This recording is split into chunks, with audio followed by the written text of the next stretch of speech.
Well, hello there, and welcome to another tank review. I'm CornyBros, and today we'll be looking at the M36, a rank 4, 5.7 battle rating American tank destroyer. Now, as with all reviews, if there's a certain part of the review you want to see, all of the various parts are timestamped down below, so feel free to click on whatever you want to watch. But if you want to stick around for the garage portion of the review, let's get started. So the M36 is kind of interesting because when the M10 was put into service in World War II, reports had started coming in from British units after facing Panthers and Tigers and such armor. So the American military went ahead and started designing a tank. This is in 1942 or 43. Went ahead and designed this 90mm armed tank destroyer. It wasn't brought into service, and it didn't make an appearance until 1944 in the European theater, but that was about when American forces were encountering Panthers and Tigers, so it was a welcome addition because its 90mm gun offered much better performance against these targets. It was sort of designed to have the capability to knock these tanks out reliably. I mean, you think about it, this is a 90mm armed tank destroyer that boasts pretty good speed. It's not Hellcat level, but it's certainly respectable.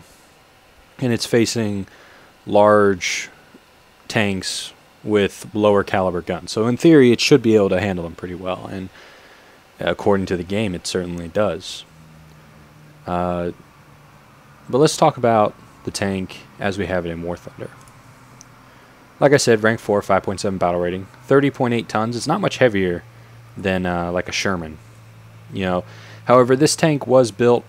You can see how there's many similarities to the M10's hull, but they did have to expand a little bit around the turret to make room for the gun, because this is it's a bigger 90mm gun.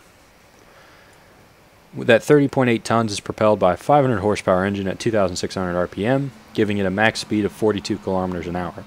And it will reach that max speed. The M36 is actually a pretty mobile machine. It's mobile in the same sense that the M10 is mobile. It's not Hellcat level, but it's just as good as any Sherman, and it has a better top speed than most of the Shermans. Here's a random Sherman M4A176W, 38 kilometers an hour. It's not the best. This one's 42. It's 4 kilometers an hour faster, which is nice. 41 degrees of inclination, go up a 41 degree slope. That's pretty standard for tracked vehicles that weigh in excess of 20-something tons. Turret rotation speed, 28.2 degrees a second. That's really quick. It seems to be a common feature amongst every American tank destroyer other than the M10 that the turret rotation is really good. And this thing will whip its turret around like no problem, which is useful when you're a relatively quick tank destroyer and you can react to situations very quickly.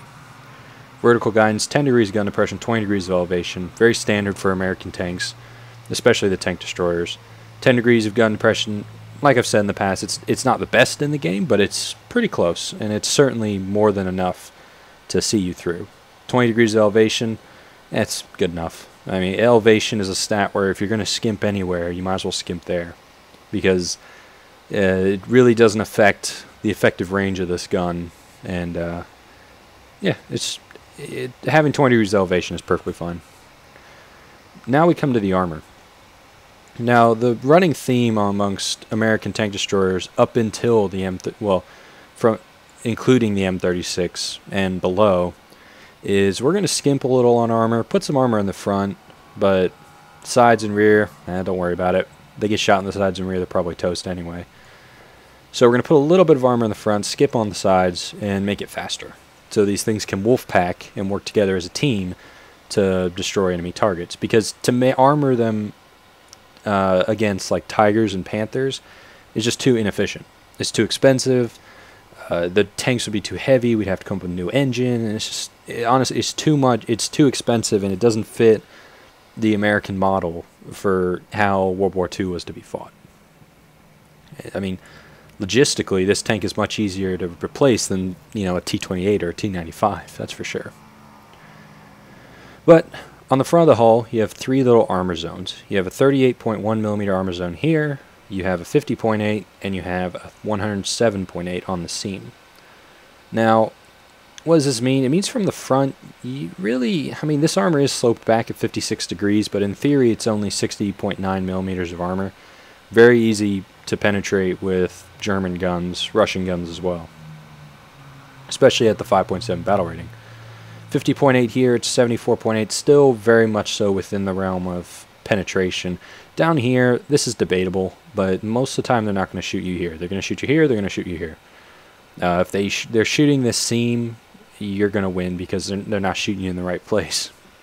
They're likely going for a transmission fire when they should just be sending it right through the middle of your tank and killing the crew in one hit.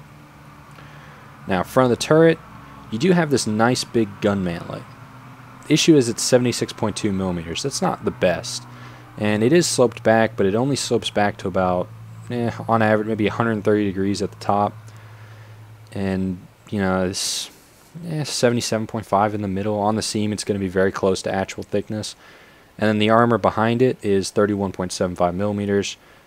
It's sloped back a little bit, but if you penetrate the gun mantlet, you can't really see it from here. There, that's a better image.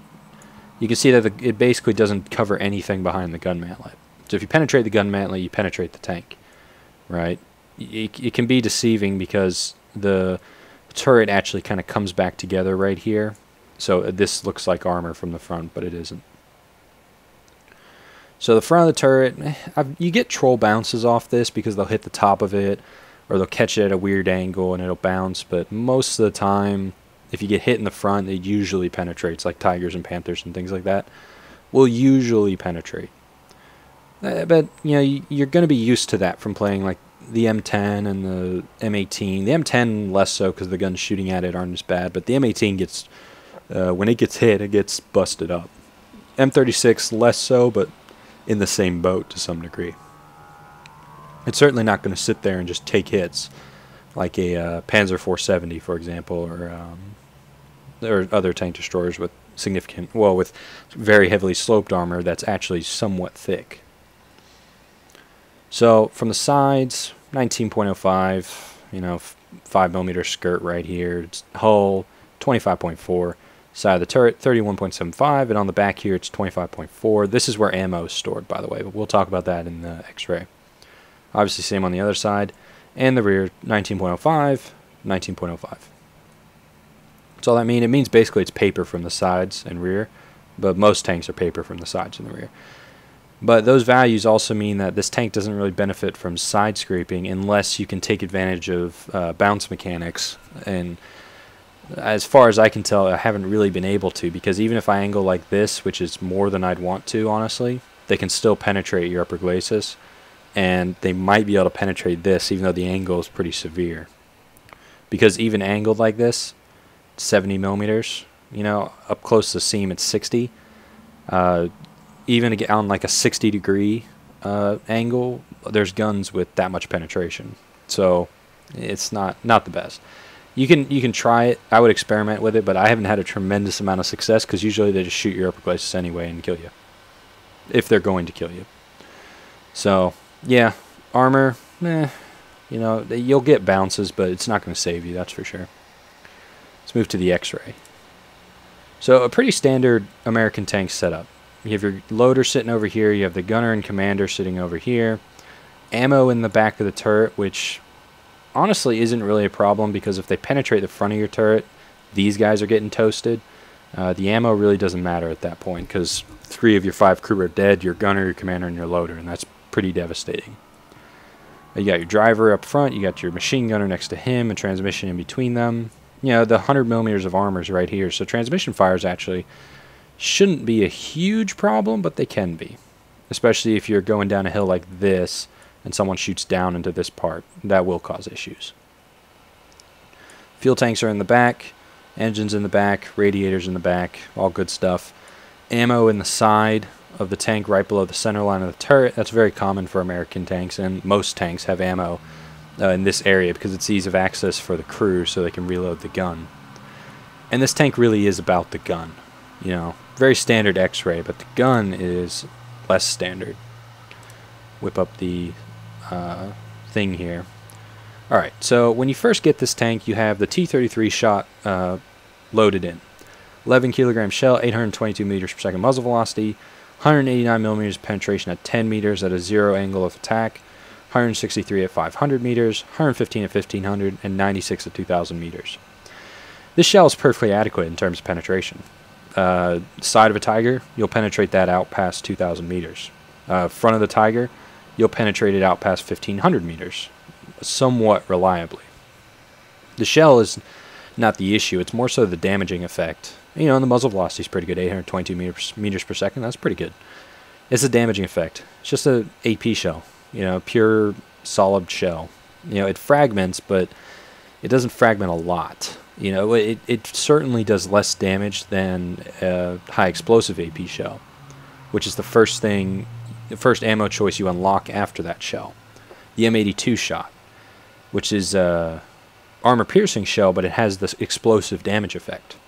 11 kilogram shell, 807 meters per second muzzle velocity, and the penetration at 10 meters, 0 angle of attack, it's 165 millimeters, 164 at 100, so penetration doesn't drop off that much at close range. 1,000 meters to 137, 1,500 to 125, and 2,000 meters to 114. Notice how the penetration maintains itself over range. Now that means you can now kill, with this shell, you can actually kill tigers at 2,000 meters from the front, assuming unangled. And even if they're angled at like 30 degrees, you can still kill them out there. You kill them when they're way out there. And you still have plenty of penetration at close range. So there's a reason why I think most people use the M82 shot and just pound tigers and panthers, because it has plenty of penetration to do the job, and it has the better damaging effect. So, you know, that's a win-win. You have the M304 shot. It's a standard APCR round, 7.6 kilograms. It's not a light one, that's for sure. 1,021 meters per second muzzle velocity, 0 angle of attack, 305 millimeters penetration at 10 meters, 278 at 500, 218 at 1,500, and 193 at 2,000 meters. This APCR shell will penetrate everything you shoot at, you know, in excess of probably closer to 2,500, 3,000 meters. It's a very high penetration shell for this battle rating. But you kind of don't need it. I've decided to carry some just for those really tough targets at really long range to help my accuracy and things. But M82 shot gets the job done better, because a lot of times it only takes one shot, whereas with the M304 shot, my mouse was being weird there, it takes many shots, assuming you don't hit critical components. And it's not a given you'll disable the tank with your first shot. M82 shot, if it penetrates, you will disable the tank in some fashion. Either it won't be able to move, or it won't be able to shoot, or it'll be on fire. One of the two. One of the three, actually. So M82 shot is the clear choice. The HE shell, I mean, it's good for killing other American tank destroyers. It's good for killing AAA trucks. It's certainly not adequate for Tigers and Panthers or Russian tanks of this battle rating. So I generally don't use it. My usual rule of thumb, if it's less than up till battle rating 5, if it's 122 millimeters, you could probably get away with HE. If out past that, if it's 150 or more, then it's HE is usable, but it's at the highest battle rating, it's questionable. So it's maybe a little guide, I guess, but M82 shot is what you want. I would get parts, because the base ammo is good enough to do the job, and then immediately get the M82 shot, and then, you know, fire extinguishers. After that, it's really your choice. I would probably do turret drive, because the M304 shot you really don't need. What I ended up doing was I got parts, M82, fire extinguisher, I think turret drive, adjustment of fire, and elevation mechanism. I think that was the order. I might not have done turret drive immediately, because the turret traverse, the base turret traverse is fine. I think I went over here and did some of the soft mobility stats, and then came back here and did that, and now I'm moving to filters and then transmission. So that's a rundown of the modifications. The gun holds 47 rounds of ammunition. You have a 50 cal with 1,000 rounds. That's actually useful because you can shoot down planes with it, which is nice. 12.3 second reload time, and that's with an average crew. My American crews, I just haven't put much thought into them. I'll be working on that to upgrade them as much as possible. But yeah, Overview of the tank in the garage. Armor is meh. It's fine. You'll get the occasional bounce, but don't rely on it. The gun is really good. It's a really amazing gun. It's very potent. The M82 shell is extremely potent, and you'll kill lots and lots of things with it. Mobility, it's a lot like the M10, but it's less mobile than the Hellcat, obviously, but it's certainly no slouch. It'll keep up with just about everything on your team. Hellcats aren't going to run away from you because your top speed is very close to the speed they kind of average. So they'll pull away from you, but you'll keep up just fine. The difference is that they accelerate so much faster, and their top speed is much higher, but this tank accelerates slower but gets to its top speed and maintains it pretty well. It has a lot of momentum, so it's actually can keep up somewhat. So all in all, it's a very solid tank.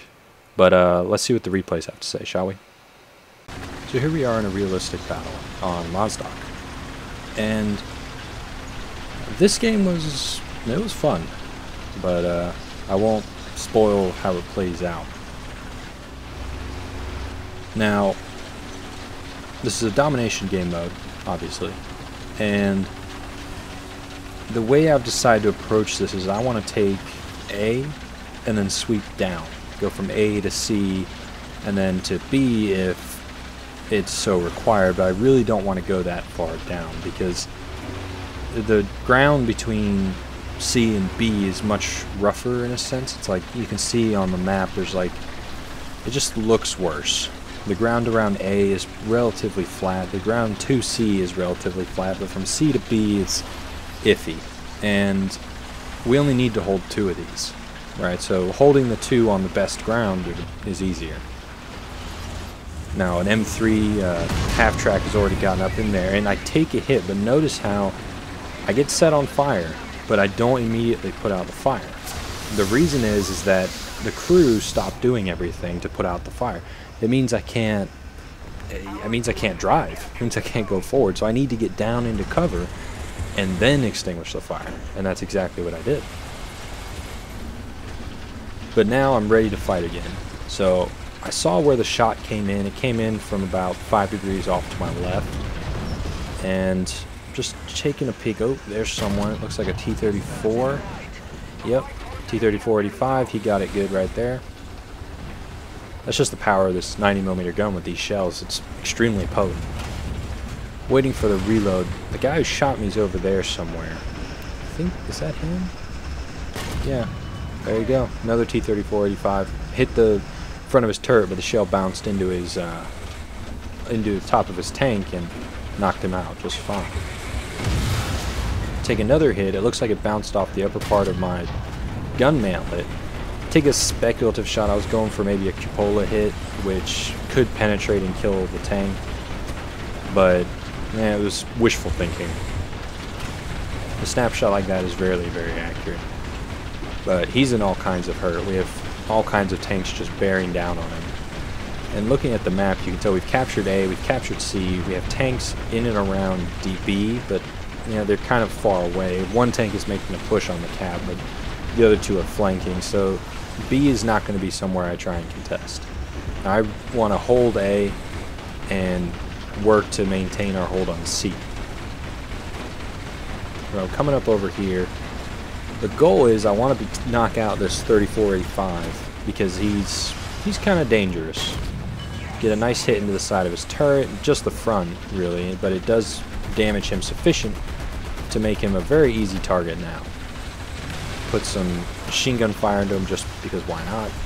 Get around on his side and he's actually dead. That's nice. Now I didn't see where that shell came in from, but I can make logical guesses as to where. Now the enemy have captured B and they're capping C, so we're going to need to deal with that.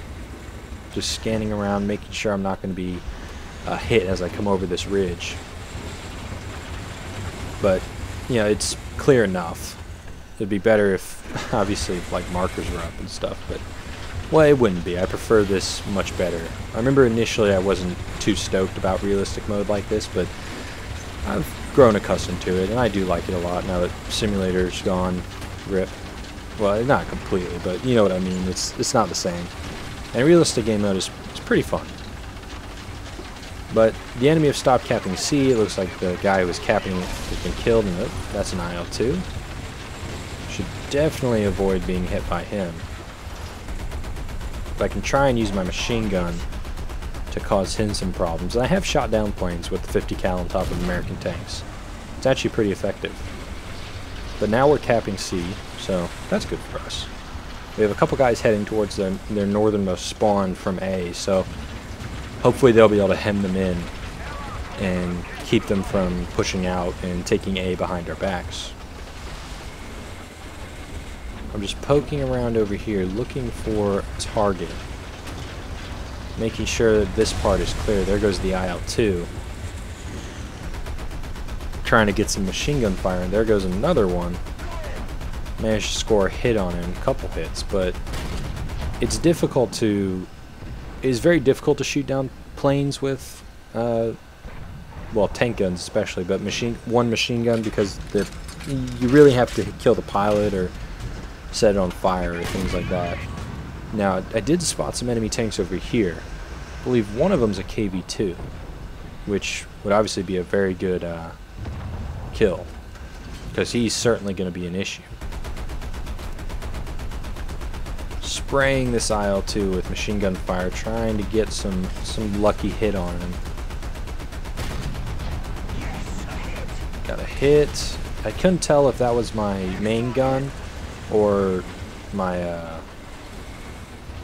couldn't tell if it was my main gun or my machine gun that gave me that hit marker. I'd like to think it was the main gun, but I got credit for the aircraft kill, which is always nice. Now I'm pushing over here because there are some number of tanks over here that I know about. But I'm just trying to find them, and hopefully we can deal with them quickly and then return to defending the 2 cap points we want to hold. With incoming bombs. Thankfully they land in front of me and don't destroy me. It looks like they were also relatively small. Sending some machine gun fire out after that guy, but he manages to he doesn't dodge much of it, but he dodges the shell he needed to dodge. And boom, there was a hit off of my side armor, and it looks like it's a KV-1, the German one, at long range. And there's the power of the 90mm gun. It bounced his shot, which I was lucky to do, and then one shot right through the front of his tank just annihilates it. That's a tank that really has gotten some power creep on it. It used to be a very, very powerful tank, but now there's so many guns that can deal with it. There's an IS-1 down there shooting at someone. It looks like he just knocked out an M6, I believe, if I can read that properly. But that was a nice little hit into him. Got his horizontal drive. He's going to drop down farther into that ditch, so it's going to become difficult for me to kill him. But we're certainly going to have it go. And there's another enemy sitting in the cap circle. At least I thought it was, but it's just a husk of a tank. It's already been knocked out. We're very close to winning this game, though. We hold 2 of the 3 cap zones, which means their tickets are going down, ours aren't. So that's good. But boom, enemy just started capping C right next to me. I didn't even see this SU-152, but he knows I'm here now. One shell in, knocks him out, no problem. This gun is tremendous. It really is. Now that was unfortunate that I hit the one part of the front of his tank I couldn't penetrate, which is the very base of the gun. There's weird angles in there, and it's thick armor. But I can still see him. There you go. Right through the front of the turret. That's going to knock him out all day long. But now we need to recap C, and the enemy are actually capping A. So we're losing grip on a few of our cap zones. The advantage we have is that we have so many more tickets than them that we have plenty of time to turn around and deal with these threats. And it looks like an ally is actually capping C for us. So I'm not inclined to sit here and help him cap because, one, I don't want to sit in the cap. I'd much rather kill the person capping it who just capped A, and then let my ally cap C and meet up after that. But the thing our team has done very well is we're all relatively in the same location. It means that we can mass firepower, and it's actually pretty likely for us to win engagements because we're all together. The AAA is hopefully going to keep us safe from threats above. There's that sneaky T-34-85. First hit actually hits the top of his deck and sets his engine on fire. And he decides to put it out right there. And remember what I said. There you go, assist. When you tell your crew to extinguish the fire, they drop everything they're doing and start extinguishing the fire, which is an issue. You know, it means that you can't drive anymore, which a lot of times is a critical thing. Now there's some enemies poking around over here, and that IS-1 now knows I know he's here. Or is it a KV-85? It was an IS-1. Couldn't see. It's definitely an IS-1. Now he certainly knows that I knew he was there. I'm just checking the team list to see how many of them are left, and there's enough of them left for me to be concerned. But T-34-57, my first shot bounces, which was very unfortunate because I felt like that shot should have caused him some serious issues. Reloading the gun. My rate of fire is very low now.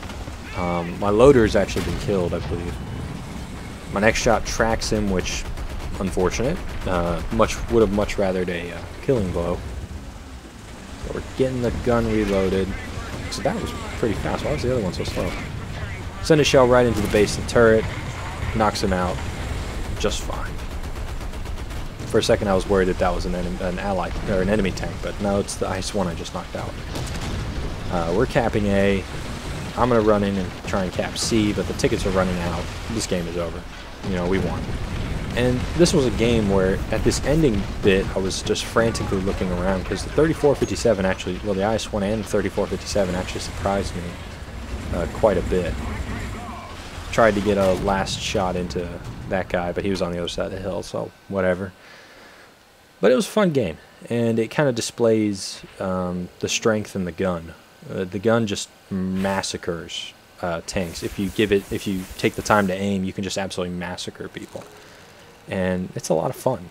And part of the reason why I see it getting up tiered is that the gun is just so powerful. But I'm not sure you really can up tier this tank. It would be, I feel like it would be, I don't know. I don't feel like it would do very well because the guns get much, much better. But anyway, let's move on to the next replay.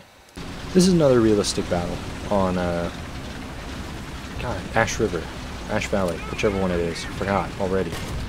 And this is one of my very early games in the M36. I do not have fire extinguishers yet. I have unlocked the M82 round, but I don't have fire extinguishers, which can be an issue. And I'm loading the M82 round, and as you can see, this game we have a few Hellcats on our team, and I'm going to try and use them to my advantage. One of the key things in any online multiplayer game is you should always use your teammates as, well, shields for one, because it gives the enemy something else to shoot at, but also you can, especially in War Thunder, you can use them to help you find where targets are. And not only just where targets are, they can also help you kill said targets, and they'll also take hits for you, and they give you more options when it comes to flanking and overwhelming by numbers and things like that. And Hellcats are very fun to play with because they're very reckless. A lot of times they sprint forward and get stuck in, and you're left to clean up the pieces they leave behind, and you know, killing tanks, damaging tanks. That's credits and XP. That's nice. But and you can see I'm keeping up with them fairly well. I'm moving along. Granted, they're not moving very fast, but if they run into an enemy, I'm certainly available to assist in its destruction. Just gonna put this AI out of its misery because, you know, the AI, you know, they don't know what they're doing here. They didn't sign up for this. There's all kinds of tanks down here. First shell bounces, hit the Panther in the upper glacis. That was a bold shot. You're generally not going to penetrate the upper glacis of a Panther. Now, that was a little unfortunate. The shell must have hit the front and ricocheted up into my tank somehow. But now I need to sit back and repair. At least I have parts, right? But I'm watching the map, and there was an enemy tank that sort of snuck around about 5 degrees to my right. And I'm trying to keep an eye on where he went. I saw him moving, but I didn't see where he went. And there was some muzzle flash, so it looks like he's actually just sitting dead center to me. Trying to get a bead on him. Just sitting right behind there. So I'm using my binoculars to kind of see up over this grass and give me a better idea of where he is. M18 just got it for sure. Got plenty of the good news right there. But I've kind of decided that I'm actually somewhat safe from him because there is a rock there. And that pesky T-34-57 right there just got it, that's for sure. But we still do have, I believe we have numbers advantage still. And it's going to become an issue if this guy's left alive. So I'm trying to make a more concerted effort to kill him. Because if I kill him, that might open up the flank over there. And now, that tiger, oof, there's a tiger and a panther over there. The panther is what actually shot me. And there you can see an incoming shell from the guy down over there. Well, next shot, honestly, I need to save for the panther because the tiger's burning away merrily. So I need to just kind of sit back, wait for the panther, and then plant it right through his gun mantlet. But I'm also trying to angle a little bit to at least put my stiffest armor towards the enemy tank down the side. And as soon as I saw this Hellcat moving up, I should have immediately started braking and going to help him, bringing my gun to bear. I'm going to poke around a little bit and stop, and it's going to result in him being knocked out. And he calls for support, and that's when I immediately start. That's when I start moving down. Really should have been moving down there immediately to keep up with him and keep pushing the advantage, but he gets knocked down. Now, that's not the end of the world, because it means that at least he kind of pushed him back a little bit. And the Panther's actually been knocked out by friendly tanks. So now I'm going to blitz down this side like the Hellcat was trying to do. And the thing is that my rate of fire is so low now, thanks to some dead crew, that I really can't afford to be in the midst of the fighting. Now there goes an enemy tank, so I definitely want to chase. But I'm going to need to be kind of sneaky and make sure my shots count, because I'm going to be behind enemy lines to some degree. We're looking pretty good in this battle. We're closing in on their spawn, even if they are capping our zone. But we have fast tanks and they've dealt with it. Now it's just going to be, can we clean up the survivors? I'm going to come around this corner, and there's going to be an SU-152. Oh no, IS-1 first. Solid choice. Knock out the IS-1 first. But there's going to be an SU-152 is going to back up here, and the Panzer 3L up on the hill in that little sniping spot doesn't see me. The SU-152 doesn't see me. So I'm just going to merrily sit here and wait for like my crew to finally reload this gun. I was worried that he was going to see me right here. I mean, how could you not? But I guess I'm outside his field of vision. The Panzer 3L is certainly in his sniper scope. But there you go. Right in, and then Panzer 3L notices I'm here, sets me on fire, and that's going to become a very significant issue for me, because like I said previously, I do not have fire extinguishers. And a lack of fire extinguishers in a tank that is on fire tends to end poorly. I'm no scientist, but I think that's a proven fact, and we can take it as such. So, I got knocked out. But it was a very early game. I didn't have very many modifications unlocked, but it kind of shows you what the M36 can do. It's very good when it's supporting like Hellcats or other tanks, because it just brings extra punch to bear. And the faster tanks put the enemy in an awkward position, and then you just take advantage of it and just kill them all. So it's nice. But anyway, let's move on to the final opinion, shall we? Okay, so final opinion. What do I think of the M36? I think it was pretty much. I hesitate to say favorite tank destroyer, because the M18 was a lot of fun. But it's certainly, in my opinion, one of the more powerful ones at its battle rating. I like where it is at 5.7. I could see it being moved up, just because it does perform very well, especially in combination with Hellcats. Because the M18 is allowed to get out on the flanks so much easier, and then this thing just brings the extra meat to the fight, where those tanks that are now being attacked from the flank are now being met with a superior firepower to the front, and it's a very potent combination. I mean, and the Hellcat can perform well at 5.7 battle rating, and this tank does very well at 5.7 battle rating. It's not invincible. It can certainly be killed, but the difference is that if you get the first shot off, you're very likely to win the engagement because your first shot's likely to kill them. Their first shot, it could kill you, but this tank has some good luck about it, or at least for me. Its gun is just as powerful as the gun shooting back at it, if not more powerful. I mean, it's 2mm higher caliber, and it has a very potent AP shell. So, all in all, it's just a really, really solid tank. I could see it being at like a 6.0 battle rating. I don't see it going much higher than that. Just because of how things shape up after that. But 5.7 for this tank, it's really strong. It's a very fun tank to play. You will certainly enjoy it when you do get to play it. So yeah, that'll wrap up this review. I hope it helps. I hope you learned something. I hope you maybe got some tips or saw something that helped you. Like always, please leave your comments in the comment section. I'd love to read them, answer questions, do whatever I got to do.